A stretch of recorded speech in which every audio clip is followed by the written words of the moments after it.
It's Brian Preston, the money guy.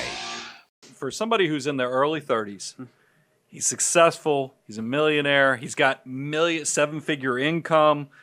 I mean, is this guy legit, and how did he get here? I mean, and the only way I could think of doing this is we talk about this on the show all the time. The Millionaire Next Door.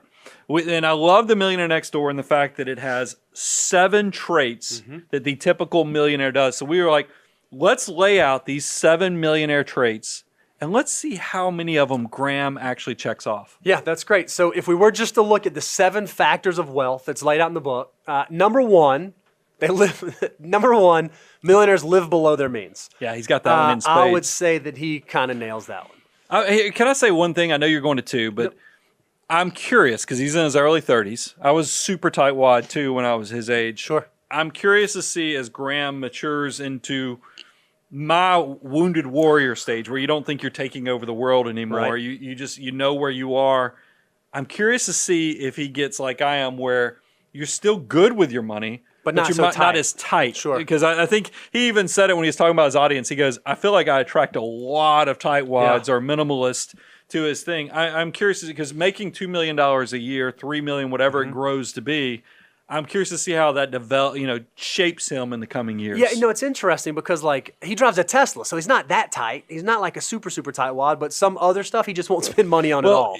LA is very much a car scene. Sure. I've shared with you when I've been out to LA, you'll see Range Rovers like you do Honda Accords in Georgia. Sure. Now, we live in Nashville for the South is, I feel like, a very, I don't know if I say car society, but definitely status culture. Yep. But LA is that it's just on growth hormone steroids. I mean, it's stacking all kind of things out there in LA if you've ever been out there. It's crazy. All right, so the second factor of wealth is they allocate their time, energy, and money efficiently. Oh, yeah. I would argue that he is incredibly efficient. He parlayed what he was doing as a real estate agent into a YouTube channel, and now he's had huge success. Yep. So no doubt he's doing that. Number 3, financial independence is more important than displaying high social status. If he's living in a duplex with somebody living in the duplex next to him, I'm not guessing that he's trying to show off social status. Well, I think it's so interesting because so many people on social media, I mean, the Paul brothers. Mm-hmm. Yep. What do? They have the big houses. They got the flashy lifestyle. They've even got the half-naked people all over their videos. And that is just where it seems like society is. Mm-hmm. Graham has those things in his clickbait type stuff, or he'll probably say clickable. He'll correct me and say clickable. But I do think that if you actually look at where the rubber meets the road of how he lives his life, he kind of is. He's very moderate to he's very efficient with how he uses his resources.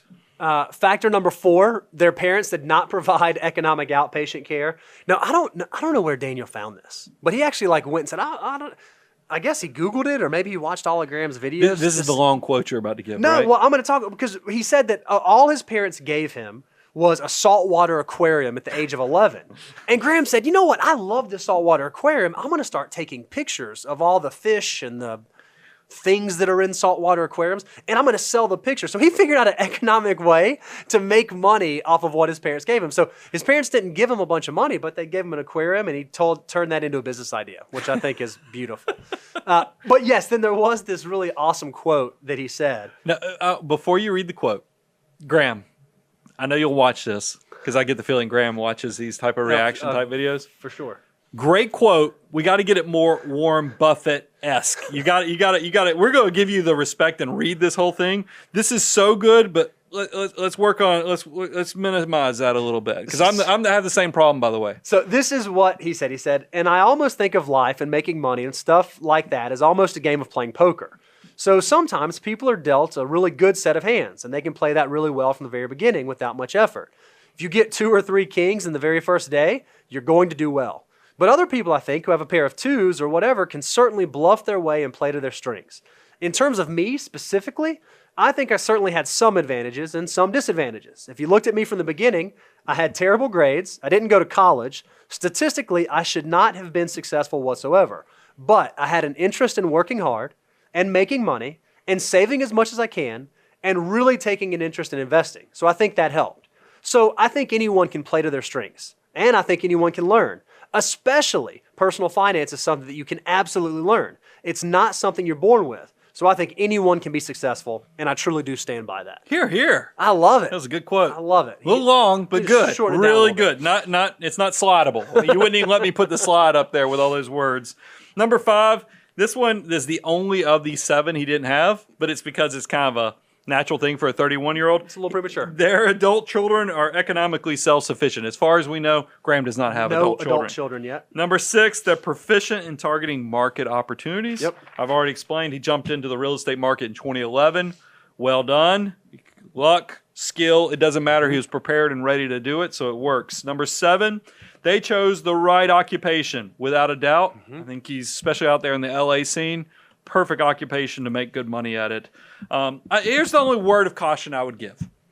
Because people are going to watch this video, and they're going to say, man, I'm doing it all wrong. Let's just load up. Let's go move out to LA. I think I can do this. Or maybe I'm in Missouri, or I'm even in Nashville. Sure. Why can't I go do what Graham did? Here's the thing I would tell you about leverage. Leverage can make you look so smart until you're wrong. Yep. I mean, it really is one of those things. I'm listening. You know, I'm listening to a book right now. I'm not going to give the name. It's not to that point. Don't pick on me. But it is the fraternal twins of luck versus risk is when you talk about, when we study history of the outliers of people who are doing so well. That's where Graham is right now. We talk about all the good things they did right. But what if Graham, instead of buying his house in 2011, had bought his initial rental properties in 2007? Would we still be talking the same story? Because leverage, think about, here's another influencer, Dave Ramsey. Dave Ramsey here in our What is backyard. the story Dave Ramsey tells everybody? He was a millionaire, I believe, by like 26, His 27 mid-twenties, yeah. years old. And one day, the music stops on real estate, and he got broke. Why is Dave Ramsey so against debt? Is he remembers how bad leverage wore him out, because it's great using other people's money to let you exploit and grow. You're sitting on top of a very sharp blade that can make you look like a genius, or man, it can cut you up and really hurt you to the point, like you're Dave Ramsey, where you go teetotal status and you don't even allow credit cards. Yep. I mean, that is the thing. So I tell everybody, be careful, because our boy Warren Buffett, he's got a saying. Now, I'd say it a little different. Don't get caught swimming naked, because it's something you have to worry about, because Warren Buffett talks about when the tide goes out, you can see who was skinny dipping. You just and nailed it. swimming. That's the actual quote. Is that the actual? You did it. Well, in the South, you'd say, "Don't get caught swimming naked." I mean, because that's the reality of the situation. Is that now? Look, Graham's gonna be okay, because Graham has now used this success, and he's used some other talents he has to be a successful influencer and media personality. He's going to be okay. But I'm telling you this, you out there in the YouTube world, you need to understand how dangerous leverage is. It is a shortcut to cut off money and time in the wealth building process, but you're kind of dancing a little bit with the dark one if you're not careful. So be careful with it. And I think you ought to have some realistic expectations. If you're someone out there saying, you know what, I see how successful this guy is, and I'm going to go jump into real estate, and I'm going to go be just as successful as Graham Stephan is, and I'm going to be a real estate mogul, you got to remember that a big chunk of his monthly income comes from his social media influence. If you were to strip away what he makes from YouTube and the courses, he would still have a great annual income of around $300,000, but that is very, very different than a $1.8 million income that's provided to him because of his social media. So you got to understand what is and is not available and what's realistic and not realistic to you. So true or false, Bo? We were talking about this in show prep, and I said, "Look, Bo, I think are you a little jealous of Graham? Because y'all are about the same age." Yeah. And I was like, "Okay, Green with hang it. on. Let's dissect this. Let's get a little deeper. I'll play Dr. Phil here for a moment." I said, "You realize," and I think I'm the one that kind of pulled it apart, and I said, "You realize if you actually look at Graham's own data he shared with us, he's making, out of his $150,000 a month of income, only 16% is coming from real estate. Right. So that's $23,000. It was $8,600 from real estate commissions, $15,000 from rental income. I said, go ahead and extrapolate that by 12 months. He's successful. Look, I'm not taking anything away from $300,000 a year, but $300,000 a year as a successful real estate person is a lot different than a $2 million person. Yep. So I think it's very, and so I tell you that because it allows you to separate how much of this is real estate, how much of this is to be duplicated versus how much of this is the entertainment side. Now, because then for some reason, as soon as we find out it's talent, it's just like LeBron James. Are we mad that LeBron James makes a fortune playing basketball? He's good at it. He can do something that most people can't do. Right. I mean, that is the reality of the situation. So as soon as we find out somebody has a talent that is not normal, I think it gives us a little freedom to understand. So I want to separate. Graham is a $300,000 a year real estate investor. There's a lot of those. There's a lot. We work with them. We don't. It still means you have a great life, but there's a difference between a $1.7 million YouTube star, and that's the part I want to just kind of point out. Was that Graham, it's the whole chicken or the egg argument on social media influencers. And we always say when you're going out there and looking at social media people, make sure you understand what is making them super successful. Now, Graham is unique in the fact that he is good at real estate. He is good at investing. He is a minimalist. But don't fool yourself into thinking that you are going to go out there and reproduce what he's created. That's right. Because and look, let me tell you what I think Graham is his superpower. He's nerdy. Meaning he's analytical. He can do the math. He can disclose it all. He's also pretty likable. I found myself really liking him watching the video.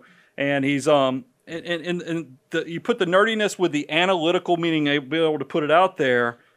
It is a superpower in a way. Works. Because and look, there are so few people. We know I come from an accounting background. There's a lot of nerds. Oh yeah. There are. I mean, there's a lot of us nerdy guys, but the communication doesn't always fit. It's just like we know somebody who makes millions of dollars playing video games. It's not the video games that's just the key into the kingdom. Their witty banter while they're playing video games well is the superpower that lets them make millions of dollars a year being a YouTube sensation playing video games. Graham kind of has that same superpower. Think about this. How many people have probably started a YouTube channel because they watch Graham's channel? Oh, I'm sure it's tons. Because he makes it look easy. He's like, if that guy can do it, surely I can do it. I'm sure there have been hundreds of folks that have said that. So I just want you to, and look, I hope Graham sees it. I hope he likes it. It's something that he considers, but you do not fool yourself into thinking that you are going to go out there and create a $2 million a year YouTube channel. But so what can you do, right? So what are the things that you can do? Well, here's our advice. Number one, play to your strengths. There's a reason that you and I aren't running out and going and doing all kinds of real estate deals. It's true. We're going to keep doing financial planning. We're going to keep doing the Money Guy Show. We're going to focus on the things that we know and that we do really, really well. And then number two, master the 3 components of wealth building. Now, look, Graham has hacked this a little bit, but I want to remind you, discipline. Graham's got that when he lives a minimalist lifestyle. But also money. So take that discipline where you're living below your means, turn that into actual excess and money, invest it. We recommend 20 to 25% of your gross income. Put it out there, into something like an S&P 500, a target retirement fund. You don't even have to get fancy by doing total market funds or anything like that. Go do an index total target market fund like Vanguard, Fidelity. They have these things that will adjust and have a glide path that reflects your age of retirement. And then the most important, give it time. Let it work. Let that army of dollar bills grow for you in the background. And then, I love this one because you put a third one on there. You've got to respect the foo. You've got to follow the financial order of operations to know that you're doing with your dollars exactly what you're supposed to be doing with your dollars. Guys, if you don't know, if you're new to this, maybe you discovered it, we have a free deliverable. Go to moneyguy.com/resources. We have a free deliverable on the 9 steps of financial order of operations. It turns out money does have an instruction manual, no different than when you're learning basic math concepts. You learn when do you do addition, when do you do multiplication, exponents, all of it. It's the same way with finances. So go understand that you can learn from the financial order of operations. Now, look, if you want to go a step further, we even have a course that has worksheets, has a private Facebook group, as well as a bunch of other deliverables that go way deeper than what we can do on a show. But all these things will help you become better with your money and learn what are your strengths, what can you play to, and also how to respect wealth building. I'm the Money Guy, Brian Preston, Bo Hansen. We'll talk to you soon.